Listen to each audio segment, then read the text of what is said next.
Robert Kiyosaki द्वारा लिखी गई book rich dad poor dad दुनिया की सबसे मशहूर किताबों में से एक है। आज से करीब 25 साल पहले यह बुक मार्केट में आई और आते ही बन गई एक बेस्ट सेलिंग बुक, और ना जाने कितनों की ज़िंदगी बदल गई इस बुक को पढ़ने के बाद। रॉबर्ट का कहना है कि यदि गरीब इंसान भी इस बुक को पढ़ ले तो वो भी जल्द अमीर इंसान बन सकता है। इसमें बताया जाता है कि आप पैसों को कैसे मैनेज कर सकते हो, पैसे से पैसा कैसे बनाया जाता है और किस गलती के कारण गरीब हमेशा गरीब ही रहता है। पहला है, अमीर लोग कभी भी पैसों के लिए काम नहीं करते।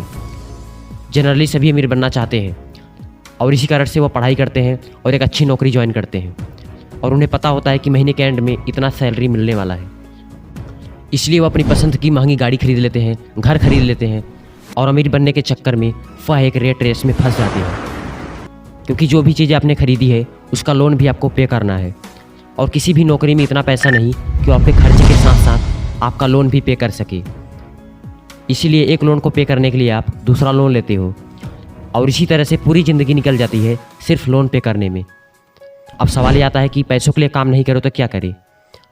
अमीर लोग जो होते हैं वो कभी भी पैसों के लिए काम नहीं करते, वो कुछ ऐसा करते हैं जिसकी वजह से पैसा उनके लिए काम करता है। वो ऐसा क्या करते हैं उसका जवाब आने वाले कुछ पॉइंट में मिल जाएगा। दूसरे लेसन में रॉबर्ट कहते हैं कि एक अमीर इंसान बनने के लिए फाइनेंशियल एजुकेशन का होना बहुत ज़्यादा ज़रूरी है। इस दुनिया के हर कॉलेज में हर तरह की पढ़ाई होती है सिवाय फाइनेंशियल एजुकेशन के। हमारी एजुकेशन सिस्टम एक अलग तरीके से बनाई गई है। पहले पढ़ाई करो, उसके बाद एक अच्छे नंबर लाओ, उसके बाद जॉब ज्वाइन करो। लेकिन सच तो यह है कि किसी भी तरह की नौकरी आपको कभी अमीर नहीं बना सकती, और एक मेहनती इंसान भी 9 to 5 जॉब के चक्कर में फंस जाता है। और इसी से बाहर निकलने के लिए रॉबर्ट ने एसेट्स एंड लायबिलिटीज़ के बारे में बताया है। एसेट्स वह चीज़ होती है जो आपकी जेब में पैसा डालती है, लायबिलिटीज़ वह चीज़ होती है जो आपकी जेब से पैसा निकालती है। एग्जाम्पल के लिए आपने किसी कार को रेंट पर दिया है तो उसे हम कहेंगे एसेट्स, क्योंकि ये कार आपकी जेब में पैसा डाल रही है।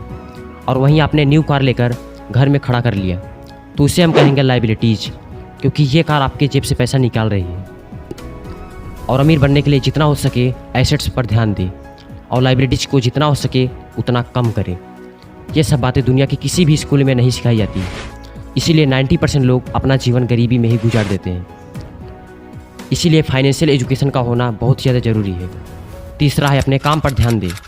रॉबर्ट का कहना है कि एक आम इंसान भी अपने जॉब के साथ साथ एक्स्ट्रा काम करके अपने इनकम को बढ़ा सकता है, क्योंकि इस दुनिया में 90% लोगों के पास खुद का काम नहीं होता है। वो 15 से 20 साल देकर पढ़ाई करते हैं, उसके बाद जॉब ज्वाइन करते हैं और पूरी ज़िंदगी नौकर बनकर दूसरे के लिए काम करते हैं। रॉबर्ट कहते हैं कि भले ही आप बड़ी कंपनी खड़ी ना करो, लेकिन अपने लिए ऐसे एसेट्स तैयार करो जो आपका खुद का हो, जो आपके लिए काम करे, जो आपके अमीर बनने में हेल्प करे। चौथा है, सीखने पर काम करे, ना कि पैसे के लिए। रॉबर्ट कहते हैं कि हमारे पुअर डैड हमेशा से नौकरी को लेकर चिंता में रहते थे, इसलिए वह टाइम से पहले ही ऑफिस चले जाते थे, और वो पिछले कई सालों से ऐसा ही करते थे। और उनके रिच डैड बताते हैं कि अमीर बनने के लिए पैसों से ज़्यादा सीखने पर ध्यान दें, और इसी वजह से एक अमीर इंसान अमीर होता चला जाता है और एक गरीब इंसान गरीब ही रहता है। और यही फ़र्क होता है गरीब में और एक अमीर में।